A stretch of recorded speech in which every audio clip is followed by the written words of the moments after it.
10 টাকা গিলাস, 5 টাকা আমরা চাইছি 5 টাকা। শরবত কত করে? 10 টাকা। 10 টাকা গিলাস। 10 টাকা গিলাস। 10 আর 20। ও, 10 আর 10 20। আর 20। আমরা নেবো 5 টাকা করে দেন ভাই, টাকা নাই। 5 টাকা গিলাস হবে না ভাইয়া?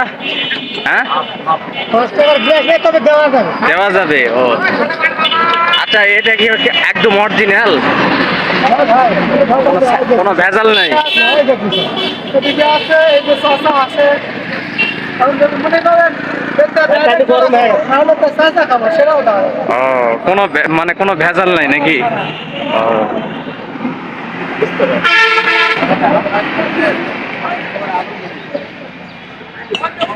প্রতিদিন কি পরিমাণ আপনারা রস বিক্রি করেন? ভাই আমি শনিবার মঙ্গলবার হাট করি, 3,000, 3,500, 4,000 পর্যন্ত বেচা কেনা হয়। লাভ লাভ কিরকম হয়? লাভ এতে আপনার আসে দেখা যাচ্ছে 1200, 1300, 1000 এরকম। 1200-1300 টাকা লাভ হয়। যত হাজার বিক্রি হয় তার উপর লাভ, বেচার উপরে একটা লাভ আছে। আপনি কখন আসেন? মানে এখানে আসি 10টার দিকে, সকাল 10টায়, আর শেষ করেন শেষ করে এসে করবো। এশার পর পর? ও, আপনার এই আগগুলা নিয়ে আসেন, এগুলা যতক্ষণ বিক্রি না হবে ততক্ষণ পর্যন্ত আপনি থাকবেন। এছাড়া এখন পর্যন্ত থাকি, এতদূর যতদূর বিক্রি হয় ততদূর বিক্রি করি, তারপর আর বিক্রি করি।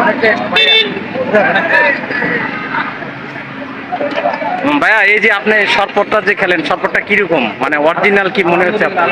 আলহামদুলিল্লাহ, অনেক ভালো না? এটাতে আইস নাই, যদিও আইস গরম। নাই? না আইস নাই, যদিও বা গরম, অনেকে আইস দেয় কিন্তু আইস দেয়নি, ন্যাচারাল আসলে ভালো লাগে। আপনাকে আমার ধন্যবাদ। এখানে আইস দিয়ে বিক্রি হয় না ভাইয়া, যেহেতু আমি আইস ব্যবহার করি না, লেবু ব্যবহার করি না। দেখি এটা, এটা ইয়ে করেন।